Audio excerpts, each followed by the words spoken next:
Hello student, I am Rajendra Simori, your maths teacher in day 3 in class 7th. We are going on, this is your third lecture. Okay, so from the very beginning of this chapter, we have to just discussed about the integers as well as we have to getting idea regarding the integers. But sometimes we also require the integers portion, and that integer portion is required to understand about the all these things that correlates with the integers also. So first of all, today we are discussing that just whatever we discussed into the last, we have to getting the one PDF. I already sent you to the in the previous lecture one PDF of NCERT book. So you have to also watch in this previous PDF. आपको वो previous PDF में से देखना है और वो PDF में से जो NCERT की एक्सरसाइज 1.1 मैंने लास्ट में आपको होमवर्क भी दिया था, वही होमवर्क के रिलेट्स आपको ये एक्सरसाइज का आज मैं रिव्यू या सॉल्यूशन दिखाता हूँ, जिससे आपको कोई डाउट हो तो उसमें से पता चल जाए. So let us move on that first exercise 1.1 and as well as our practice question number 2 that is available in your supplementary book. तो दोनों चीज का एक्सप्लेनेशन में जल्दी ही आपको इस लेक्चर थ्रू दे रहा हूं, तो आप उसमें अच्छी तरह से समझने की ट्राई करो. Okay, so let us move on to the first point. In this portion, practice question number 2.1 that is available in your supplementary book page number 4 SB4 के पेज के ऊपर जो प्रैक्टिस क्वेश्चन 2.1 है वो आपको गिवन है. आज यहाँ से ही आपको होमवर्क स्टार्ट करना है. याद रखना, पहले मैं आप सभी को ये चीज एक्सप्लेन कर देता हूँ और बाद में वही चीज को आपको होमवर्क में भी कंप्लीट करना है. So first of all 2.1, the practice question 2.1 is there. Inside that question, it suggests us that suppose Mahesh digs a 30 inch deep hole. मतलब महेश है वो 30 इंच का डीप हॉल यानी एक खड्डा 30 इंच का, वो नीचे जमीन के नीचे, वो ग्राउंड के नीचे वो बना रहा है, मतलब खोदा है उसने. ही covers 13 inch of the hole with rocks. मतलब 13 इंच में से 30 इंच में से 13 इंच तक उसने क्या किया, ये होल को पूरा रॉक से भर दिया, पत्थर से भर दिया. आप पिक्चर्स में भी देख सकते हो ये पूरा पोर्शन. तो 13 इंच का 30 इंच का 30 इंच का पूरा मतलब डीप हॉल है जमीन के नीचे, वो 30 इंच का है.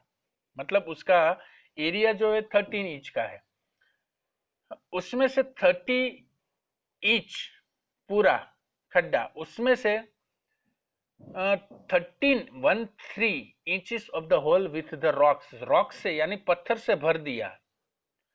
How will you represent the depth of the hole using integers. अब आपको इंटीजर से इसकी डेप्थ रिप्रेजेंट करनी है, तो कैसे करेंगे हम. ये बड़ा सिंपल सा है, क्योंकि आप यदि मैंने लास्ट लेक्चर में भी बताया था कि कभी ऐसा वर्ड प्रॉब्लम आता है तो वर्ड प्रॉब्लम को समझने के लिए उसको 4 प्रोसीजर में बांट देना चाहिए.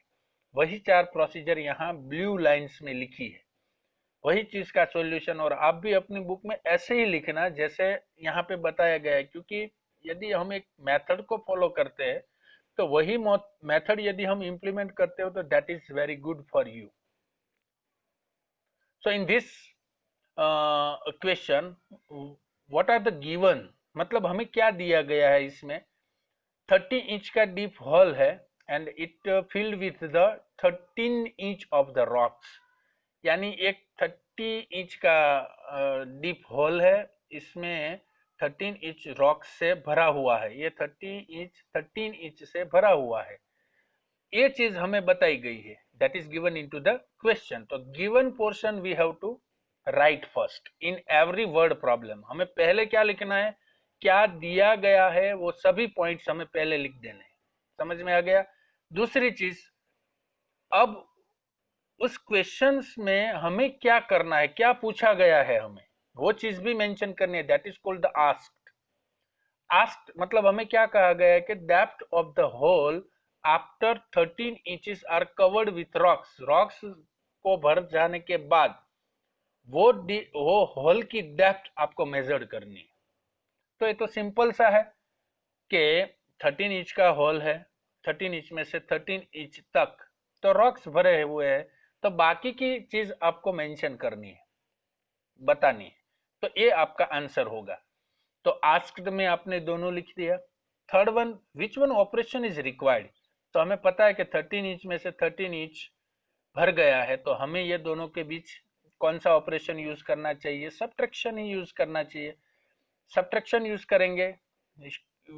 why we are using this subtraction operation, that's why we give here the reason, the depth of the hole is reduced। क्योंकि आपको पता है कि टोटल डेप्थ हमें ये होल की मेजर्ड करनी है, तो हमें पता होना चाहिए कि 13 इंच का था, तो उसमें 13 इंच तक तो रॉक्स भरे हुए हैं, तो ऑब्वियसली उसकी जो डेप्थ है वो रिड्यूस हो गई है। तो रिड्यूस हो गई है मतलब हमें उसमें कौन सा ऑपरेशन यूज करना चाहिए, सब्ट्रैक्शन यूज करना चाहिए। That's why we are using here the subtraction. So mathematical statements we have to use. Ground के नीचे है मतलब हम मान ले कि ग्राउंड जीरो है, तो ग्राउंड की नीचे मतलब जीरो से लेफ्ट साइड हम अपनी नंबर लाइन को कंसीडर करो, तो सी लेवल है। मैंने आपको आगे बताया था कि सी लेवल है, वो सी लेवल ग्राउंड पे है। यदि सी के अंदर, समुद्र के अंदर कुछ चाहिए तो जीरो से नीचे, जीरो के नीचे वाली सभी पैरामीटर हम माइनस से कंसीडर करते हैं, और वो ग्राउंड से ऊपर वाला पोर्शन जो भी होता है उसको हम पॉजिटिव कंसीडर करते हैं। तो यहाँ तो ग्राउंड के नीचे है, that's why we are using -13 inch. ये 30 इंच जो है माइनस का डीप, ये ग्राउंड के नीचे है, that's why we are using -30। -30 आपने यूज कर लिया, देन उसमें से हमें रिड्यूस करना है, क्योंकि हमें ऑपरेशन कौन सा यूज करना है, सब्ट्रैक्शन। सो -30 में से हम क्या माइनस करेंगे, 13। वो भी कैसा है, माइनस ही है, क्योंकि वो भी ग्राउंड के नीचे ही है। तो -13, 30 माइनस -30, तो that is also be given in mathematical statement. तो अब सॉल्यूशन क्या मिलेगा हमें, -30 माइनस माइनस प्लस हो जाएगा, सो -30 plus 13, that's why we get -17। so the depth of the hole is -17। ये बड़ा इजी सा क्वेश्चन है, बट हमें पहले समझ में इसीलिए नहीं आता है कि हम उसके ऊपर कुछ लिख नहीं सकते, पहले हम समझ नहीं सकते, इसीलिए। तो मैंने आपको बताया कि क्या क्या करना है, given, ask, operation, reason, mathematical statements, then after we get the solution, and then after finally we have to get the things। तो ये चीज पूरी प्रैक्टिस क्वेश्चन नंबर 2.1 SB4 जो आज मैं बता रहा हूं, वही चीज आपको आज होमवर्क में भी लिख के भेजना है। Okay, next one, we are using the next portion here, that is practice question number 2.2 from the 2.2 of SB4। The highest point measured above, आप अपने सप्लीमेंट्री बुक में भी डायरेक्टली देख सकते हो कि कौन सा क्वेश्चन मैं यहाँ पे सॉल्व करवा रहा हूँ। प्रैक्टिस क्वेश्चन 2.2 SB4 का मैं यहाँ पे क्वेश्चंस आपको मेजर्ड करवा रहा हूँ, यानी सॉल्यूशन दे रहा हूँ, तो आप अच्छी तरह से देखना। The highest point measured above sea level is the summit of Mount Everest. आपको पता है कि समुद्र से, सी लेवल से माउंट एवरेस्ट है वो कितना मीटर बड़ा है, 8848 मीटर। ओके, तो एवरेस्ट का जो मेजरमेंट है वो कितना मीटर है, 8848 metre above sea level. And the lowest point is the Challenger Deep at the bottom of the Mariana Trench which is 10,911 metre below sea level, यानी सी लेवल से नीचे है वो 10,911। What is the vertical distance between this two point, इसका हमें vertical distance निकालना है। Okay, अब वर्टिकल डिस्टेंस को आप मेजर करो तो वर्टिकल मतलब ऐसा खड़ा, हॉरिजॉन्टल मतलब ऐसा क्रॉस हम कंसिडर करते हैं। तो वर्टिकल को हम यूज करेंगे यहाँ पे। तो वर्टिकल डिस्टेंस हमें निकालना है। तो गिवन इसमें क्या है, एक तो हाईएस्ट पॉइंट दिया गया है किसका, एवरेस्ट का, वो 8848 metre above sea level, and below sea level आपको एक पॉइंट दिया गया है, उसका नाम है 10,911। ये दो चीज आपको बताई गई है पूरे क्वेश्चन में। और पूछा क्या गया है, आपको फाइंड करना है vertical distance between the highest and the lowest point. तो अब हम क्या करेंगे, आस्क और गिवन हमारे सामने है ही। अब हम प्रोसीजर करेंगे रीजन और ऑपरेशंस की तरह। तो ऑपरेशन क्या हो सकता है, ऑब्वियसली हमें वर्टिकल निकालना है, यानी टॉप मोस्ट और बिलो वाला नीचे का पोर्शन, ये दोनों के बीच में सब्ट्रैक्शन ऑपरेशन होना चाहिए। तो सब्ट्रैक्शन ऑपरेशन हम यहाँ पे कंसीडर करेंगे। तो ऑपरेशन होगा सब्ट्रैक्शन। रीजन क्यों, because we have to find out the difference between the values of the point can be found using subtraction, हम सब्ट्रैक्शन से ही फाइंड कर सकते हैं। तो मैथमेटिकल स्टेटमेंट्स क्या होना चाहिए, पहला आपका एवरेस्ट का 8848 जो पॉजिटिव है क्योंकि वो सी लेवल से ऊपर है। अब सी लेवल के बाद वाला वो आपका पूरा मेजरमेंट रहेगा माइनस, दोनों के बीच में ऑपरेशन माइनस है इसीलिए we put in between minus. So 8848 minus 10,911, क्योंकि ये जो मेजरमेंट है वो बिलो सी लेवल है। समझ में आ गया। अब ये दोनों के बीच में यदि हम ऐड करेंगे तो ये दोनों ऐड हो जाएंगे 8000, क्योंकि माइनस माइनस प्लस होता है। सो 8848 plus 10,911, so that's why we get 19,759.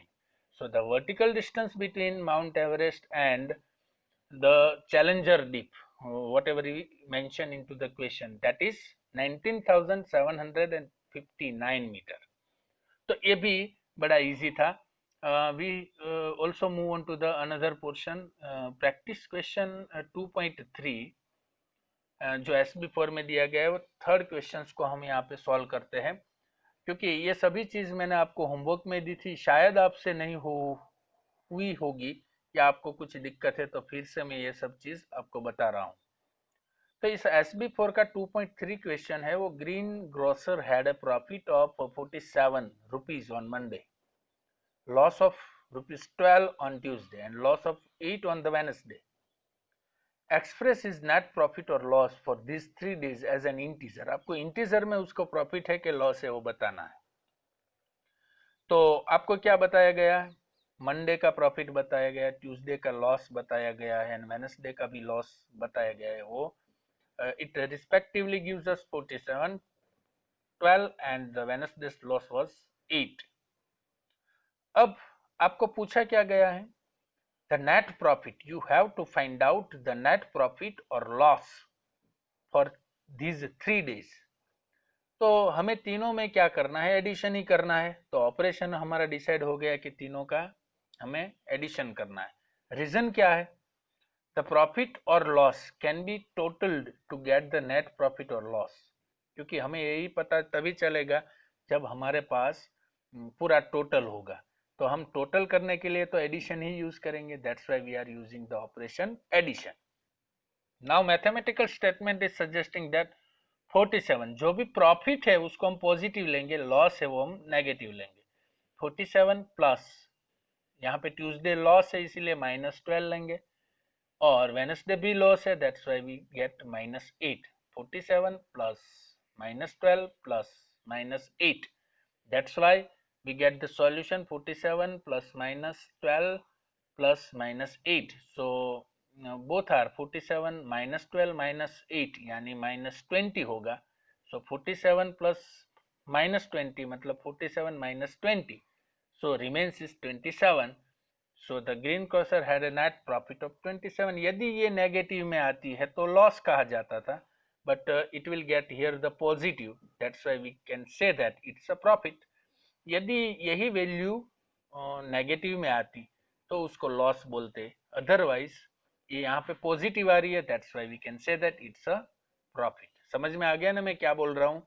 Okay, So that is practice question 2.3 of SB4. Now 2.4 of SB4 is considered the 2.4. यहाँ पे एक पिक्चर दिया है और आपको ये क्वेश्चंस अपनी सप्लीमेंट्री बुक में भी गिवन है.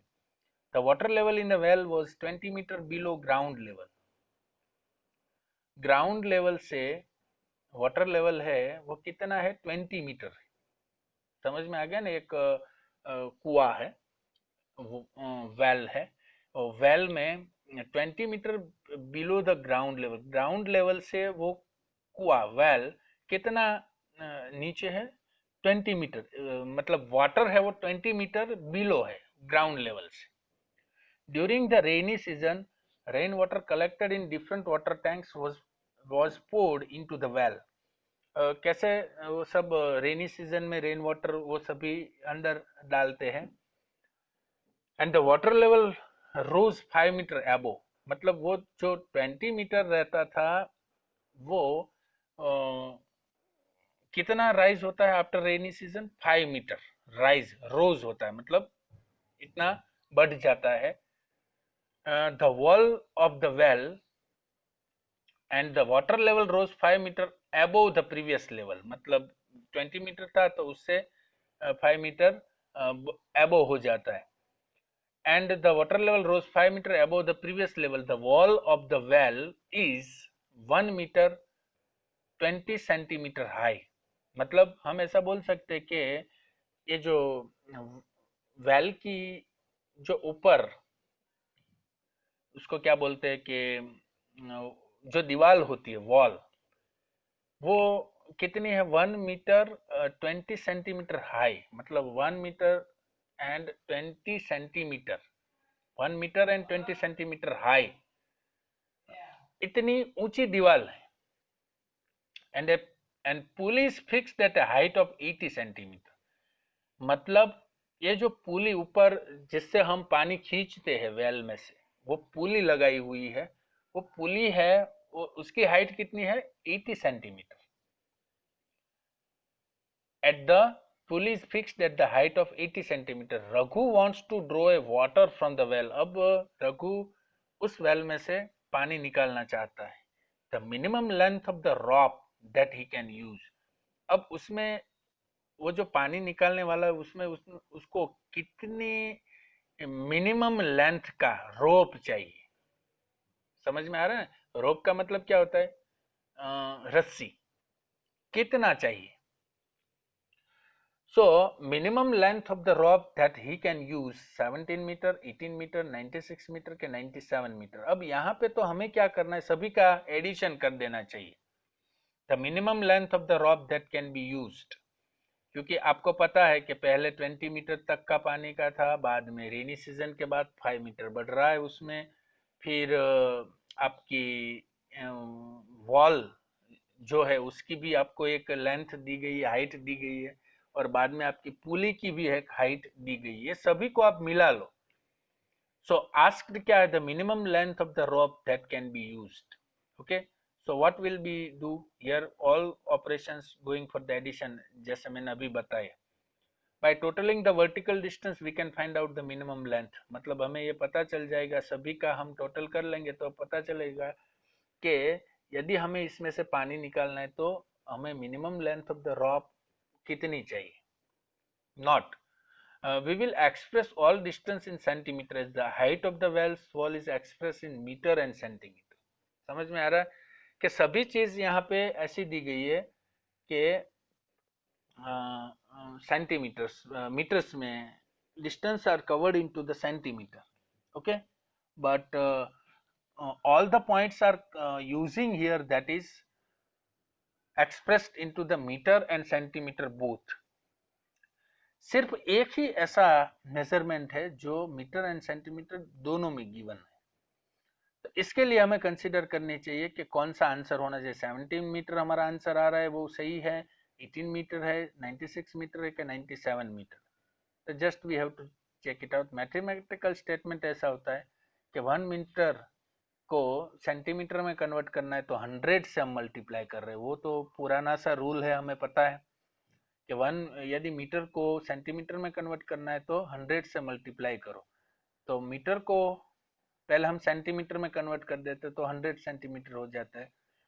20 मीटर को यदि हमें सेंटीमीटर में कन्वर्ट करना है तो 100 से मल्टीप्लाई करने से वो हो जाता है 2000 सेंटीमीटर।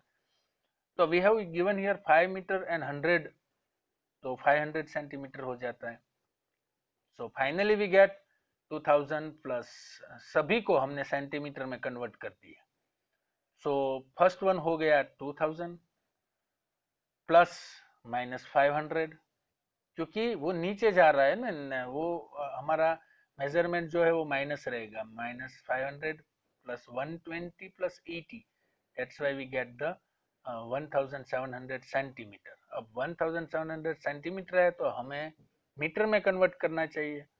सो जैसे हमें मीटर में से सेंटीमीटर किया तो 100 से मल्टीप्लाई करते थे, वैसे ही यदि हमें सेंटीमीटर में से मीटर में कन्वर्ट करना है तो 100 से डिवाइड करना है। तो जो भी आंसर आ रहा है 1700 सेंटीमीटर, उसको 100 से डिवाइड करो तो 17 metre, that is our solution. Okay, so rope should be the length of, minimum length of 17 metre. यदि वो 17 मीटर का हो गया तो पानी तक पहुंच जाता है। समझ में आ गया? तो ये भी क्वेश्चंस बड़ा इजी था। अब जो एनसीईआरटी की मैंने आपको पीडीएफ भेजी है, उस पीडीएफ में से आपको देखना है, और एक्सरसाइज 1.1 का पेज नंबर 4 कहाँ पे गिवन है। एनसीईआरटी आपको जो ने मैंने पीडीएफ भेजी है अगले लेक्चर में, उसी पीडीएफ में आपको पीडीएफ संभाल कर रखनी है जब तक ये चैप्टर खत्म ना हो जाए तब तक। ओके, और उसी में से ही जब जब मैं कोई एक्सप्लेनेशन देता हूं तब उसमें से ही आपको देखना है। समझ में आ गया? तो एनसीईआरटी एक्सरसाइज 1.1 पेज नंबर 4 में आप देखिए, वो page number 1 exercise 1.1 page number 4 का क्वेश्चन नंबर 2, इसमें जो क्वेश्चन है वो आपको यहाँ पे बता रहा हूँ। इन quiz positive marks are given for correct answer and negative marks are given for incorrect answer if judge scores in 5 successive round where 25 minus 5 minus 10 15 and 10, what is total at the end। तो सभी का हमें यहाँ पे addition करना है, जैसे मैंने आगे आगे बताया वैसे ही आपको करना है। सिर्फ मैथमेटिकल स्टेटमेंट्स आपको लिखना है, गिवन क्या है, आस्क्ड क्या है, ऑपरेशन क्या करना है, रीजन क्यों है, क्योंकि 5 राउंड्स का हमें टोटल चाहिए। तो जो माइनस है वो माइनस रहेगा, बट बीच में हमें ऑपरेशन प्लस किया है तो सभी में प्लस हम यूज करेंगे, बाद में उसको माइनस में कन्वर्ट कर देंगे। So that's why we have to get here the answer is 35। So that is very easy. Same way we are using the question number 5 of page number 4 in NCERT book exercise 1.1 का 5वां question भी आप ऐसे represent कर सकते हो, और you can also solve out. Okay, तो मैंने जैसे प्रैक्टिस क्वेश्चन बताई वैसे ही एनसीईआरटी एक्सरसाइज के यहाँ पे क्वेश्चंस आपको बता रहा हूँ। आपको यदि आपके पास सॉल्यूशन नहीं है तो यहाँ पे वीडियो पॉज करके भी आप देख सकते हो। Is it clear? तो ये दोनों क्वेश्चन है वो आप यहाँ पे देखेंगे। ये दूसरा पोर्शन है, दूसरा पार्ट है आपका क्वेश्चन नंबर 5 का पेज नंबर 4 में, is given for the NCERT exercise 1.1 and finally we get the 358। सो ये जो चीज आपको बता रहा हूँ ये आज के होमवर्क में भी आपको करनी है, जो प्रैक्टिस क्वेश्चन के बताए वो भी, और एनसीईआरटी के इस एक्सरसाइज 1.1 के जो भी क्वेश्चंस यहाँ पे दिख रहे हैं आपको, वो भी आपको आज होमवर्क में लिखना है। समझ में आ गया? आपको यदि समझ में नहीं आता है और ऐसा कुछ भी है तो you can also pause my video and you can write from the video में से आप डायरेक्टली लिख सकते हो। एंड लास्ट वन जो पोर्शन है वो बड़ा इंटरेस्टिंग है, क्वेश्चन नंबर 7। एनसीईआरटी में जो मैं बता रहा हूँ वही क्वेश्चन आपको सॉल्व करने हैं, और मैंने आपको बता दिया कि पहले ही आपको ये पीडीएफ मैंने भेज दी है, आप अपने अगले पीडीएफ में से देख के भी ये क्वेश्चंस लिख सकते हो। यदि आपके पास ये पीडीएफ नहीं है तो ये वीडियो देख के भी आप उसका यूज कर सकते हो। ओके, तो आपको सिर्फ यहाँ पे एक मैजिक स्क्वायर गिवन है, each row column and diagonal have the same sum, मतलब ऐसा होना चाहिए कि हर एक कॉलम का, हर एक रो का और डायगोनल यानी क्रॉस सभी का सम एक जैसा होना चाहिए। यदि ऐसा होता है तो हम ऐसा इसको बोल सकते हैं it's a magic square, otherwise we can't. Okay, so check which of the following is a magic square. अब यहाँ पे ये जो लेफ्ट वन वाला पोर्शन आपको दिया गया, लेफ्ट वन वाला मैजिक स्क्वायर 5 - 1 - 4, उसको ऐसे रो की तरह देखो तो रो में क्या आएगा 5 - 1 - 4. तो ये तीनों का हम टोटल करें तो क्या होता है 5 - 1 - 4 -5 होता है. तो 5 - 5 क्या होता है 0. तो ये तो 0 रो में हो गया. दूसरी रो देखते हैं -5 - 2 7. तो -5 - 2 -7 +7 0. तीसरी रो 0 3 -3, यानी क्या होता है 3 - 3 क्या होता है 0. तो ये रो में तो 0 हो गया. अब कॉलम में देखते हैं. कॉलम यानी फर्स्ट ऐसे वर्टिकल, पहले हॉरिजॉन्टल देखा, अब वर्टिकल देखते हैं. 5 - 5 and 0 left, first one Roman magic square की मैं बात कर रहा हूँ. ओके, सो इसमें आपको दिख रहा है 5 - 5 0, तो 0 हो गया. -1 -2 3, यानी -3 +3 0 हो गया. -4 7 -3, -4 -3 कितना होता है -7. तो -7 +7 0. ऐसे हर एक रो और कॉलम तो 0 हो गई है. अब हमें डायगोनल देखना है. डायगोनल मतलब क्रॉस. 5 -2 -3, आप उस मैजिक स्क्वायर की ओर देखिए तभी पता चलेगा डायगोनल किसको बोलते हैं. 5 -2 -3 आपको दिख रहा है ना यहाँ पे कि आपको मेंशन करूँ कि डायगोनल किसको बोलते हैं. Just we have to check it out. This is a diagonal. समझ में आ रहा है ना. 5 -2 -3, ये तीनों के बीच टोटल करो तो 5 -3 -2 कितना होता है -5. तो 5 - 5 मतलब 0 हो गया. Okay, so we can say that. And दूसरा डायगोनल यहाँ पे है, इसको हम कंसिडर करें तो आपको शायद लास्ट वन नहीं दिखता होगा, तो फिर से मैं बता रहा हूँ. -4 -2 यानी कितना होता है -4 -2, तो -6 होता है. -6 और 0, तो यहाँ पे तो -6 हुआ. तो ये हमारा मैजिक स्क्वायर नहीं हो सकता क्योंकि एक डायगोनल यहाँ पे 0 नहीं है. सभी रो सभी कॉलम 0 है, बट एक डायगोनल भी 0 है, बट दूसरा डायगोनल यहाँ पे 0 नहीं है. तो ऐसे आपको ये दूसरा वाला आपको क्लियर करना है अपनी तरफ से. ओके, ये दोनों चीज भी आज के होमवर्क में आपको मेंशन करनी है. समझ में आ गया. अब हम आगे बढ़ते हैं. Just we have to check it out after concluding this. Okay, so this is the end of today's lecture. So up to the using whatever we review we taken today, all the questions you have to write in today's homework. Okay, आज का lecture जहाँ से मैंने start किया तब से लेके NCERT exercise 1.1 जो आपको लास्ट पेज यहाँ पे दिख रहा है, पेज नंबर 5 के दोनों मैजिक स्क्वायर तक आपको आज होमवर्क में लिखना है. Okay, and send it before the time 1:30. Okay, और भी आपको कुछ क्वेश्चन हो तो मुझे बोल सकते हो, but today you have to work on this word problem as well as whatever the given the practice questions. Okay, thank you very much for being with us. We will meet into the next video. Thank you very much.